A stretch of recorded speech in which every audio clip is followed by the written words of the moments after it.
వీక్షకులందరికీ నమస్కారం.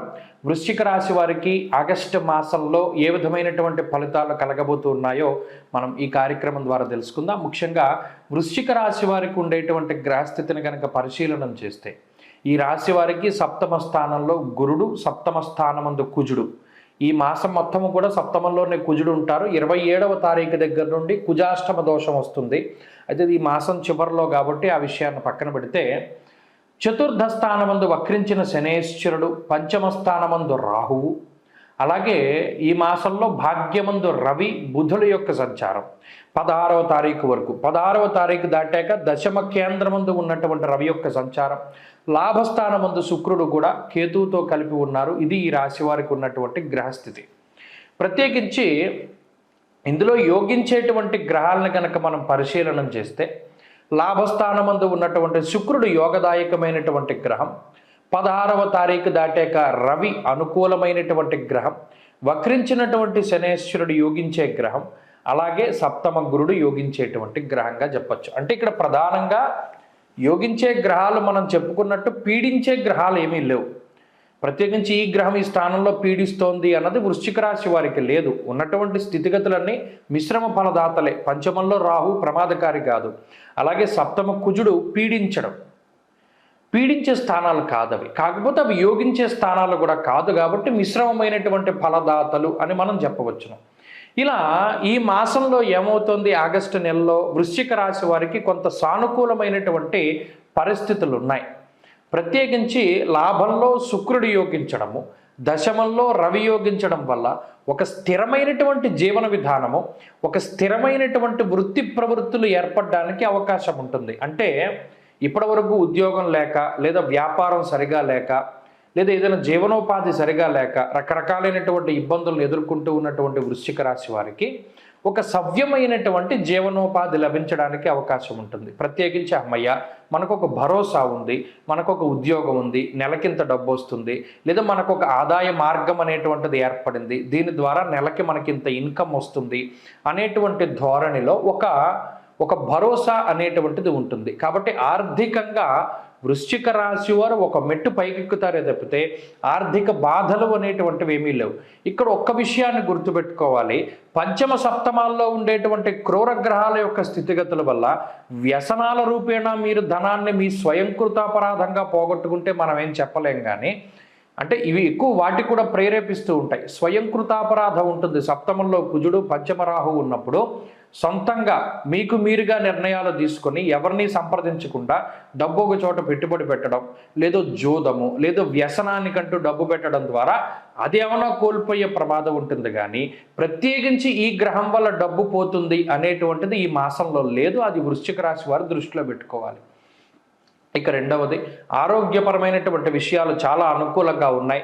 ఎక్కడా కూడా అనారోగ్యాన్ని ఇచ్చేటువంటి గ్రహ సంపత్తి వృశ్చిక రాశి వారికి ఈ మాసంలో కనబడడం లేదు. ఈ నెలాఖరులో మాత్రం అష్టమ కుజ దోషం ఉంటుంది. ఆ 4 రోజులు జాగ్రత్తగా ఉండాలి. 27, 28, 29, 30, 31 5 రోజులు.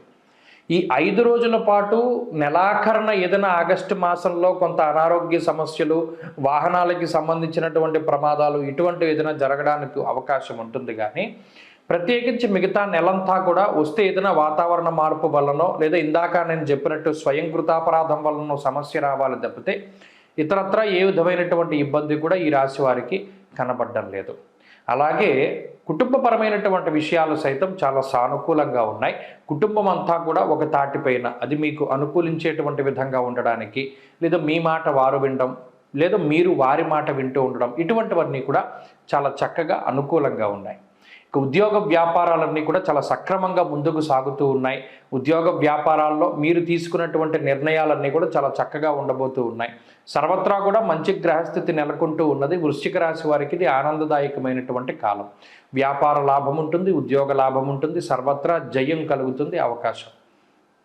అలాగే ప్రత్యేకించి చదువరులకి ఇది చాలా గొప్ప అవకాశాన్ని ఇస్తూ ఉన్నది. విద్యార్థులకి పోటీ పరీక్షల్లో మంచి విజయాన్ని సాధించడానికి, అలాగే ఈ కాంపిటేటివ్ ఎగ్జామ్స్, విదేశాలకు వెళ్ళడానికి రాసే పరీక్షలు, ఇటువంటివన్నీ కూడా వాటిలో మంచి ఉత్తీర్ణత సాధించగలుగుతారు. ప్రత్యేకించి వైద్య పరీక్షలు రాసేటువంటి వృశ్చిక రాశి వారికి ఇది అనుకూలమైనటువంటి మాసంగా చెప్పవచ్చును.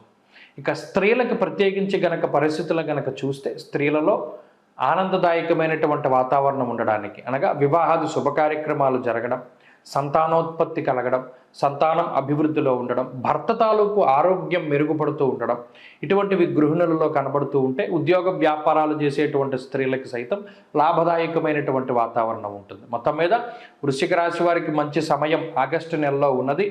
వీరు మరింత అనుకూలమైనటువంటి ఫలితాల కోసమై ఉన్నటువంటి కొద్దిపాటి దోషం పోవడానికి అమ్మవారి యొక్క ఆరాధన ప్రధానంగా చేయాలి. ప్రత్యేకించి దేవీ ఖడ్గమాల స్తోత్రాన్ని పఠిస్తూ ఉండడం చెప్పదగినటువంటి సూచన. నమస్కారం. జూలై 16వ తారీఖు నుండి దక్షిణాయనం ప్రారంభమవుతుంది. దక్షిణాయనము అంటే ఏంటండి అంటే సూర్యుడు ఎప్పుడైతే పునర్వసు నక్షత్రము 4వ పాదంలోకి సంచారం చేస్తారో, కర్కాటక రాశిలోకి ఆయన ప్రవేశం చేస్తారు. ఆ రాశి ప్రవేశం లగాయతూ మరలా తిరిగి ఉత్తరాషాఢ 2వ పాదంలోకి మకర రాశిలోకి ప్రవేశించేటువంటి సమయం వరకు కూడా ఉండేటువంటి కాలాన్ని దక్షిణాయన కాలంగా చెప్తారు. దక్షిణాయనము అంటే దక్షిణ అయనము, మనకి రామ అయనము అంటే రాముడి యొక్క ప్రయాణమని, అలాగే ఉత్తరాయణము దక్షిణాయనము అంటే సూర్యుడి యొక్క గమనాన్ని తెలియజేస్తాయి. మీరు గమనిస్తే ఇప్పుడు సూర్యుడి యొక్క ఇప్పుడు ప్రతిరోజు సూర్యుడు ఉదయించేటువంటి దిక్కును కనుక చూస్తే, అంటే మీరు ఇంటి దగ్గర ఉండి చక్కగా మీరు తూర్పు సింహద్వారం అయితే తూర్పు సింహద్వారం, లేదా ఏ సింహద్వారం అయినా తూర్పు వైపు ఉండేటువంటి ద్వారం దగ్గర నిలబడండి. ప్రతిరోజు ఉదయం సూర్యుడు ఏ దిక్కున ఉదయిస్తున్నాడో మీరు పరిశీలన చేయండి. ఈ దక్షిణాయనం ప్రారంభమయ్యే దగ్గర నుండి పూర్తయ్యేంత వరకు గనక మీరు పరిశీలన చేస్తే, తూర్పు ఇలా మీ ఎదురుగుండా ఉన్నట్టయితే సూర్యుడి యొక్క ఉదయించేటువంటి స్థితి మారుతూ ఉంటుంది. అంటే ఈ దక్షిణం వైపు ఆయన ప్రయాణం చేస్తాడు. భూమి యొక్క కదలిక ఆ మాదిరిగా ఉంటుంది. ఎప్పుడైతే మరలా ఉత్తరాయణం ప్రారంభమవుతుందో ఆయన మరలా ఉత్తరానికి వెళ్ళిపోతూ ఉంటాడు. ఈయన ఉత్సాహానికి కారకులు, ఆరోగ్యానికి కారకులు, అలాగే జీవితంలో మనం ఏది సాధించడానికైనా సరే రవిగ్రహం చాలా ముఖ్యం. గ్రహరాజు అయినటువంటి రవి ఆయన ప్రతికూలంగా ఉన్నప్పుడు ఆరోగ్యపరంగా కొన్ని చికాకుల్ని కలగజేస్తారు. అలాగే ఉత్సాహ భంగానికి కారణమవుతారు. అనగా ఎప్పుడైతే అనారోగ్య సమస్యలు వస్తాయో మనం అంత ఉత్సాహంగా ఉండలేం కదా, అలా ఉత్సాహానికి ఇబ్బంది వాటిల్లుతుంది. దానితో పాటుగా జీవితం అంతా కూడా కొంత ఇబ్బందికరంగా ముందుకు సాగుతుంది, అంత ఆశించినటువంటి స్థాయిలో ఉండదు అనేటువంటి విషయాన్ని మనం దృష్టిలో పెట్టుకోవాలి.